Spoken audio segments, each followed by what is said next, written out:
The World Tomorrow. The Worldwide Church of God presents The World Tomorrow with Herbert W. Armstrong.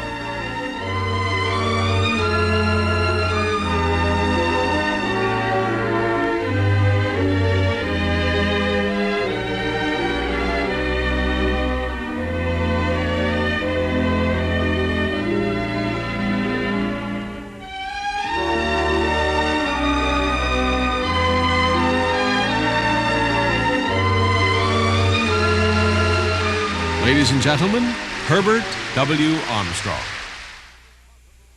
Is it possible that all churches and religion in the United States could be banished or regulated by the federal government as it was in the Soviet Union?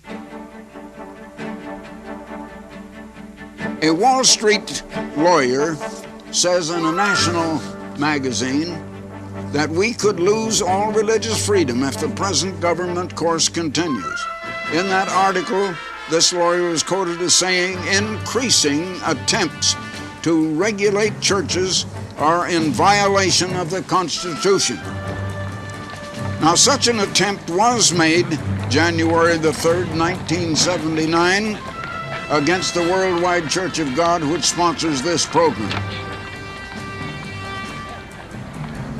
We had to fight the battle to preserve the Constitution of the United States, separating church and state.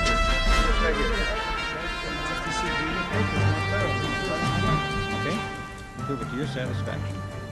Courts have to understand that we're not going to give up. Therefore, the Ambassador Foundation, one of the corporate entities of the Worldwide Church of God, contributed to the establishment of a professorship in constitutional law at the very prestigious University of Southern California Law School. Now, the University of Southern California, or USC as it ordinarily is designated, is one of America's foremost universities in many areas of sports, such as football,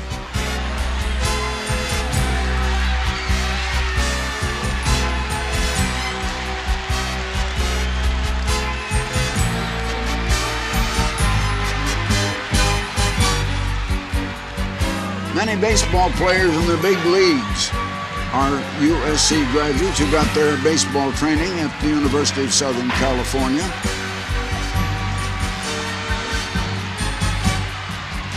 Also, they've won many track meets, many United States track meets. They've been very prominent in many areas.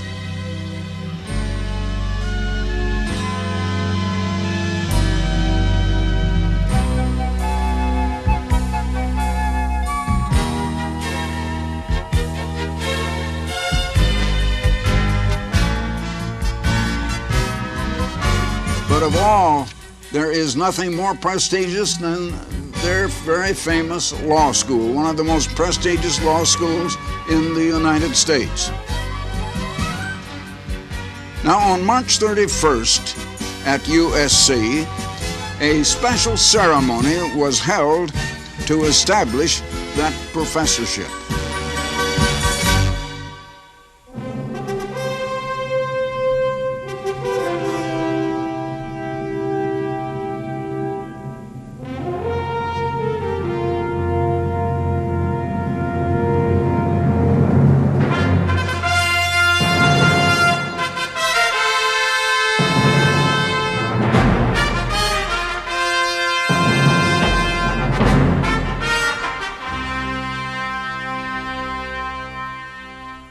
Good afternoon, everyone, and welcome to the USC campus for what is a truly memorable day in the history of our university and our law center. The establishment of professorships such as we are marking today is among the most important events that occurs in the life of a university. It marks the creation of an endowment that will go on in perpetuity to support teaching and scholarly publication at the university. These endowments that we mark today are more permanent than any of the buildings that will ever be built on this campus. and they're more important. They mark a tangible commitment to support of the values for which a university really exists. We are delighted that you could be with us today to mark this occasion. Two special introductions that I'd like to make.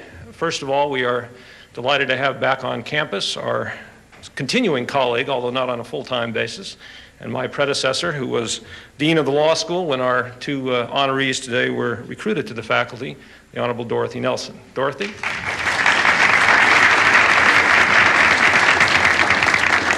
And we're also pleased to have with us a good friend of the Law Center, our colleague and longtime helper in our endowment efforts, good friend, Vice President Carl Franklin. Carl?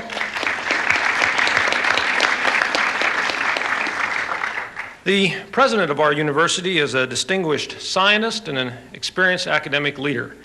It's an honor to have him with us today to mark the establishment of these two professorships, and I am pleased indeed to introduce the president of the University of Southern California, Dr. James H. Zumberg.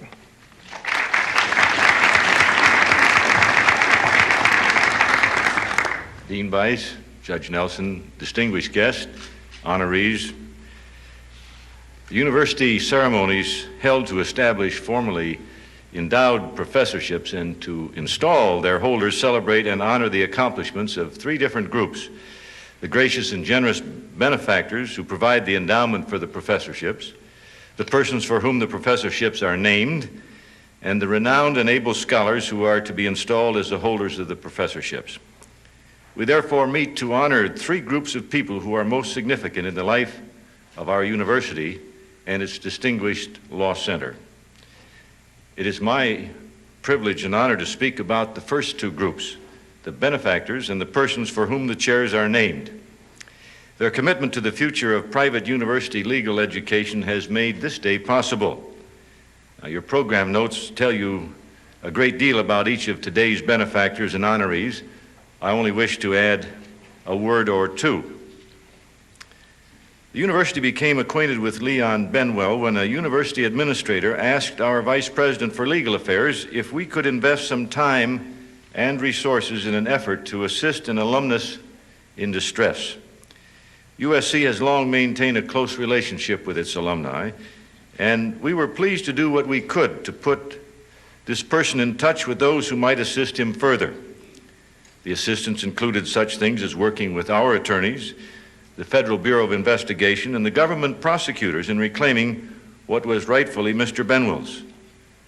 Through this association, we learned of Leon Benwell's strong belief that legal service and education should be affordable to all, and of the commitment of the Benwell Foundation to these ideals.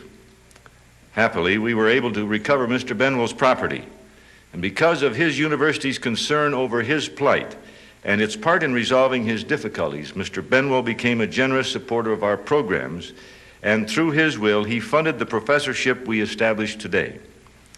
Though Leon Benwell cannot be with us, his bequest is a permanent testimonial to the values of educational opportunity and excellence he espoused. People throughout the nation, indeed throughout the entire world, are familiar with the ministry and accomplishments of Herbert W. Armstrong, a dynamic religious leader whose voice and countenance are recognizable to millions around the world. Mr. Armstrong is well known to many as an official ambassador of world peace. He has met privately with such leaders as Prime Minister Margaret Thatcher of Great Britain, Prime Minister Menachem Begin of Israel, Prime Minister Indira Gandhi of India, Presidents Anwar Sadat and Hosni Mubarak of Egypt, King Hussein of Jordan, and the King of Thailand, all in an effort to further world peace and religious liberty. Mr. Armstrong has long admired the commitment to religious liberty evidenced by the First Amendment to the United States Constitution, and he has been an outspoken defender of constitutional liberty. Thus, when the Ambassador International Cultural Foundation agreed to fund a professorship in Mr. Armstrong's honor, it was Mr. Armstrong's personal wish that the professorship be in constitutional law. The success of the Ambassador International Cultural Foundation, like that of the Worldwide Church of God and Ambassador College, reflects the enormous energy and dedication of its founder, Herbert W. Armstrong. It also reflects the dedication and generosity of tens of thousands of contributors worldwide, persons inspired by Mr. Armstrong's message. Thus, Mr. Armstrong is both benefactor and honoree, for he has inspired both gift and givers. We're delighted that Mr. Armstrong could be with us today to mark this significant event in the history of our university. He has graciously consented to say a few words to us, and so I am now honored and pleased to introduce the Pastor General of the Worldwide Church of God, Herbert W. Armstrong. Mr. Armstrong.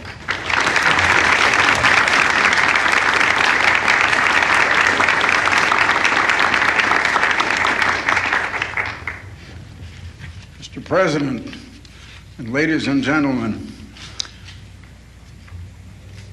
you might wonder what I, a minister of Jesus Christ, would have to do with constitutional law and something of this sort. Last night, I viewed a movie on television about a Philadelphia lawyer. Perhaps some of you might have seen it. And I was interested in that because when I was a little boy, 5 years old, my father told me that when I grew up, I would become a Philadelphia lawyer. I asked him so many crazy questions, he got so tired of answering why and how and all of the questions I wanted to know because I wanted to understand, that he said I would certainly become a Philadelphia lawyer when I grew up. Well, now, in a way you might not understand, his prophecy was really fulfilled. In 1926, I was challenged on a point of constitutional law. And at that time, I found a great deal about constitutional law in a book that I don't know whether you'll find it in very many law libraries. It's a book called the Holy Bible. But I found a lot about constitutional law in it. In fact, I found that constitutional law was the subject of that book from beginning to end, and it's quite a large book. And we live in a world today. I was introduced as being called an ambassador without portfolio because I represent no nation in this regard, but an ambassador for world peace.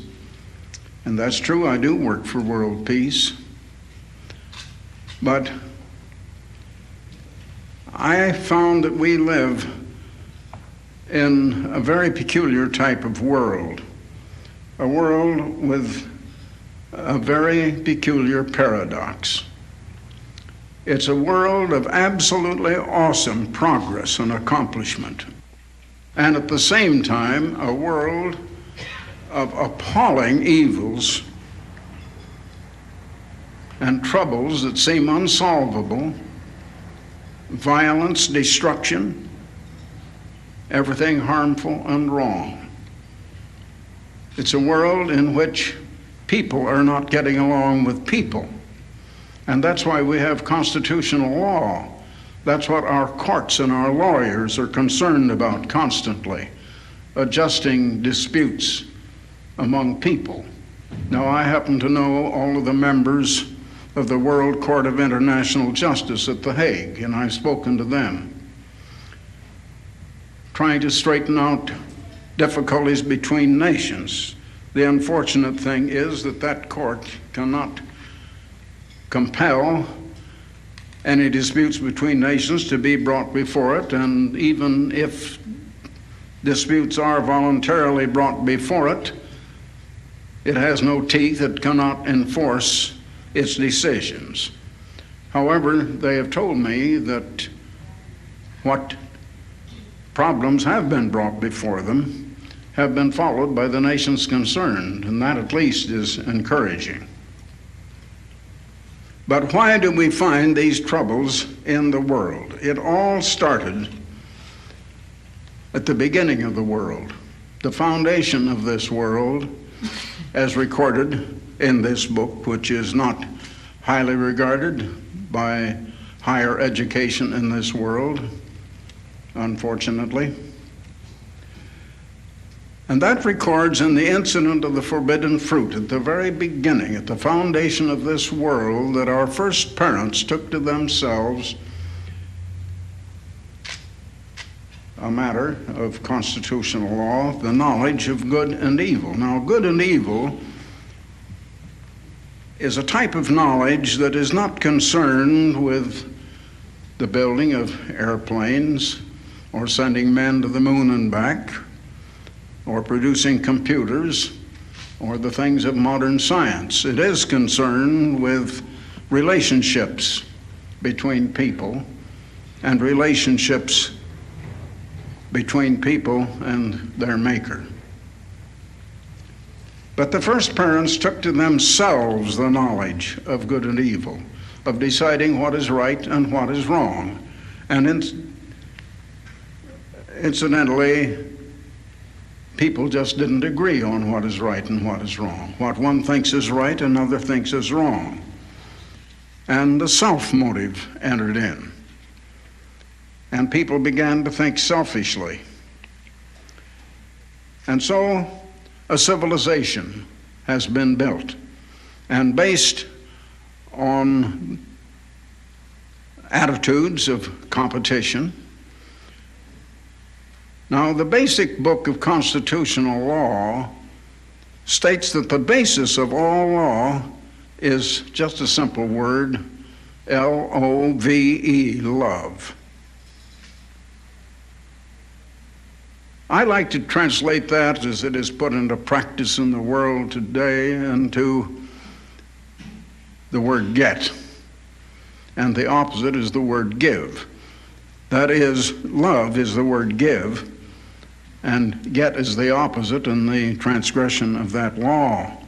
Now, that is a law, and incidentally, a law is merely the rules of how you perform. You might say that the rules of a game, a basketball game or a football game, are merely the law of the game, because a law defines conduct. And so man has formed his own ideas about the way of life and how he conducts himself with his neighbor, how groups conduct themselves with other groups, how nations conduct themselves with other nations. It's a competitive society, not one of cooperation and love. Human nature entered into it, and of course we are not going to have peace. I may be an ambassador for world peace, I do what I can, but we're not going to have peace in the world. There's no need of kidding ourselves until human nature is changed and until the spirit and attitude of love, instead of hate and competition, of cooperation and give, enters in instead of get and competition and strife and self-motive. And so it has come along in our time. And now we're having great difficulty in solving human problems. Students are taught here to act as either defenders or prosecutors in cases of misconduct or of disputes among people, and to become judges in courts. And of course, in this particular department that we're concerned about here this afternoon, of constitutional law. But all human rights are based on the law that I found in this book, the Holy Bible. And I wonder if people realize that. The law of love. Thou shalt love thy neighbor as thyself. There's so little of that in this world. Now, in that book, the Holy Bible, in the second and third chapters of the last book in it, the book of Revelation, sometimes called the Apocalypse in Catholic circles, is a prophecy by Jesus Christ himself of the future of the church in its 7 epochs or eras. 7 periods of time. We are now in the Philadelphia era. And so it came that I found sin is the transgression of the law. That's the definition of sin. Jesus Christ came to die for people's sins.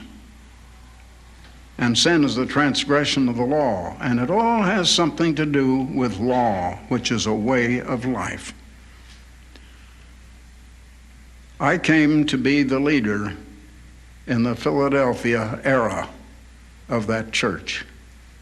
And so here I am among lawyers and in a university with such a great reputation in its law school as a Philadelphia lawyer. Thank you very much, ladies and gentlemen.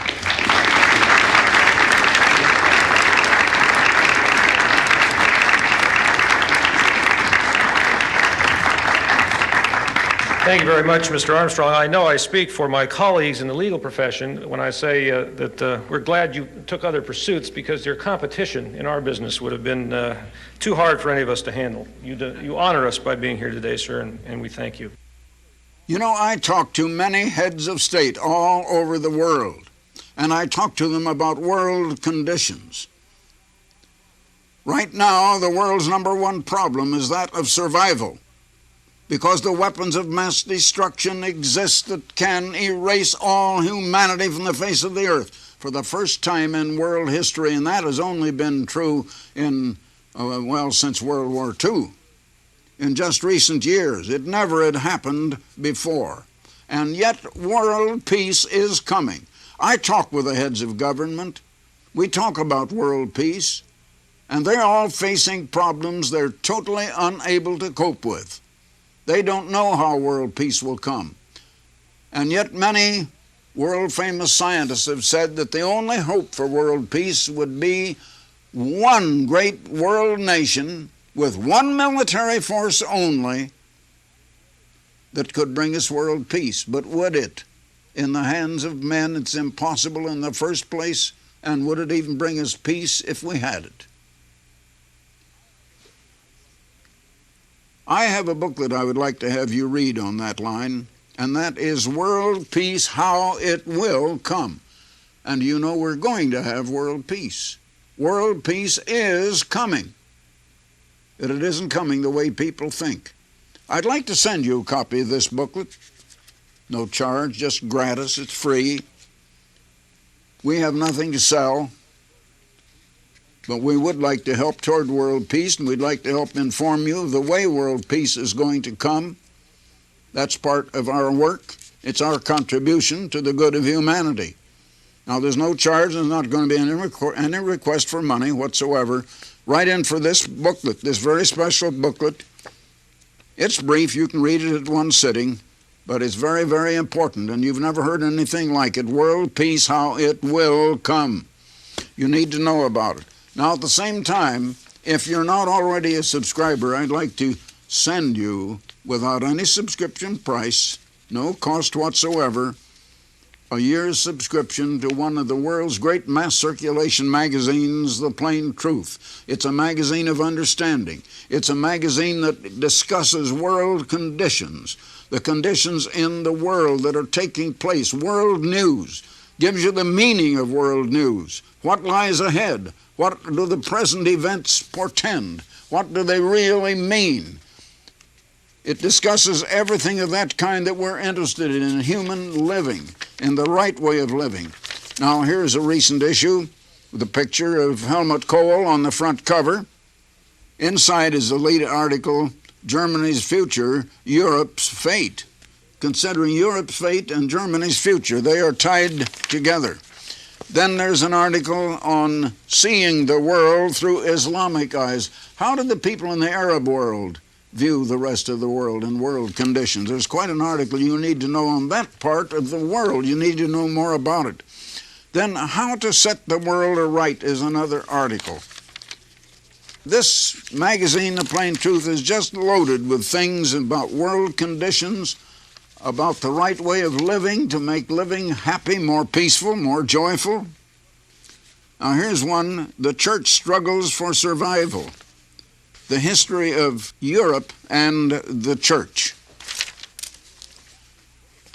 How to Rear Happy Children. You need an article like that. Children are not being properly reared today. There is no evil in the world greater than the way children are being reared today. And you need that article. It's certainly nothing more important. And then the new poor. You can avoid joining them, the new poor in the world. Well, the Plain Truth is just loaded with articles on human life, human conditions. It's a magazine of understanding. Here's another. What's your source of protection as millions arm themselves? What is your source of protection? Well, you need the Plain Truth. Now, if you're not already a subscriber, and over 5.5 million are, I'd be happy to send you a year's subscription, and there is no subscription price. The Plain Truth's a very unique and unusual magazine. It contains no advertising. And there's no subscription price. You don't have enough money to pay for it. We don't sell it. And we don't ask you for money. You're not going to be requested for any. But I would like to send you that, and would like to send you this booklet, World Peace, How It Will Come. Send your request to me, Herbert W. Armstrong, Pasadena, California. That's all the address you need. Herbert W. Armstrong, Pasadena, California, 91123. Or, better yet, save the time of writing and just go to the telephone, and here's a free call. No charge, a free call. You dial 800-423-4444. You can remember the 4 4s. That's area code 800-423-4444. That's a free call. Now, if you live in California, Alaska, or Hawaii, however, you call another number, collect. Call collect. You dial area code 213-304-6111. That's area code 213-304-6111. And if the lines are busy, please try again. And so, until next time, this is Herbert W. Armstrong. Goodbye, friends. For the free literature offered on this program, write Herbert W. Armstrong, Pasadena, California, 91123. In Canada, Box 44, Vancouver, BC.